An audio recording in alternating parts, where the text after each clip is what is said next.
बिहार का रण बीजेपी के लिए मुश्किल होता जा रहा है। सीट शेयरिंग का मामला उलझता ही जा रहा है। अब बिहार में नई टेंशन दे दी है ओम प्रकाश राजभर ने। भाजपा के राष्ट्रीय अध्यक्ष और यूपी सरकार में मंत्री ओम प्रकाश राजभर ने अमित शाह से मुलाकात की, लेकिन इस मुलाकात ने नीतीश, चिराग, मांझी की टेंशन बढ़ा दी है। कैसे, आज इसी पर बात करेंगे। नमस्कार, मैं हूं महिमा। दोस्तों, सुहेलदेव भारतीय समाज पार्टी यानी कि सुभासपा अब बिहार में अपनी सियासी पकड़ मजबूत करने की तरफ कदम बढ़ा रही है और इसमें वो बीजेपी का साथ चाहती है।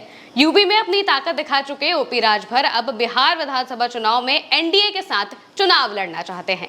इसीलिए एनडीए के सहयोगी ओम प्रकाश राजभर ने केंद्रीय गृह मंत्री अमित शाह से मुलाकात की। इस दौरान दोनों नेताओं के बीच लगभग 1 घंटे तक बातचीत हुई। वहीं उनके साथ राजभर के बेटे और सुभासपा के राष्ट्रीय प्रमुख महासचिव अरविंद राजभर भी मौजूद थे। राजभर ने कहा, पूर्वांचल में राजभर जातियों का प्रभाव है। उनकी पार्टी लगातार इन इलाकों में चुनाव की तैयारी कर रही है। इस मुलाकात के बारे में राजभर ने बताया कि हम अमित शाह को बधाई देने के लिए गए थे। हम लंबे समय से चाहते थे कि देश में जाति जनगणना हो और सबको न्याय मिले। अब पीएम मोदी के नेतृत्व में कैबिनेट ने इस पर मुहर लगा दी है। राजभर ने दावा किया कि उन्होंने बिहार चुनाव के बारे में भी गृह मंत्री से बात की। उन्होंने बताया कि गृह मंत्री ने कहा है कि वो बिहार के लोगों से बात कर उन्हें 20 से 25 दिन में बुलाएंगे और फिर इस पर चर्चा करेंगे। दोस्तों, सुभासपा इस बात की उम्मीद जता रही है कि वो एनडीए के साथ चुनाव लड़कर बिहार में और मजबूत होगी। राजभर पहले भी सार्वजनिक रूप से ये बात कह चुके हैं कि सुभासपा बिहार की कई सीटों पर असर रखती है और उन सीटों पर चुनाव लड़ने की भी तैयारी कर रही है। लेकिन दोस्तों, सुभासपा सिर्फ बिहार ही नहीं बल्कि यूपी में भी बड़ा खेला करने की फिराक में है। सुभासपा के राष्ट्रीय महासचिव अरुण राजभर ने बताया कि सुभासपा अध्यक्ष में यूपी में पंचायत चुनाव को लेकर भी गृह मंत्री से बात की है।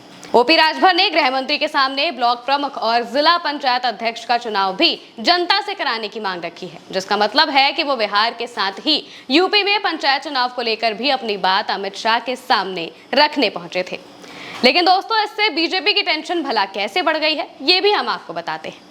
दरअसल राजभर अकेले नहीं हैं जो सीट शेयरिंग की बात को लेकर अमित शाह के पास पहुंचे हैं। उनसे पहले हिंदुस्तान आवाम मोर्चा के जीतन राम मांझी भी शाह के पास पहुंचे थे और सीटों को लेकर बातचीत की थी। लेकिन शाह ने उनको भी वही बात कही थी जो राजभर से कही कि हम कुछ दिनों बाद इस पर खुलकर बात करेंगे। एनडीए में सीट शेयरिंग की रेस में नीतीश तो सबसे आगे है और उन्हें नाराज करना भाजपा कतई अफोर्ड नहीं कर सकती है। इसके अलावा क्षेत्रीय पार्टियां जैसे कि हिंदुस्तान आवाम मोर्चा और लोक जनशक्ति पार्टियां भी हैं जो जाहिर है कि सीटों की मांग कर रही हैं। अब ऐसे में बीजेपी भला सबको कैसे खुश करेगी, ये सोचने वाली बात है और यही उसकी सबसे बड़ी टेंशन भी है। गठबंधन के सभी घटक दलों को मनचाही सीटें ना मिलना भी बीजेपी के लिए मुश्किलें पैदा कर सकता है, क्योंकि ये दल अगर नाराज हुए तो इसका असर सीधे तौर पर बिहार के चुनाव पर पड़ेगा। अब बीजेपी अपनी ये मुश्किल कैसे दूर करेगी, ये तो आने वाला वक्त ही बताएगा। इस पूरी खबर को लेकर आपकी क्या राय है, हमें कमेंट करके जरूर बताइएगा और देखते रहिए उल्टा चश्मा यूसी।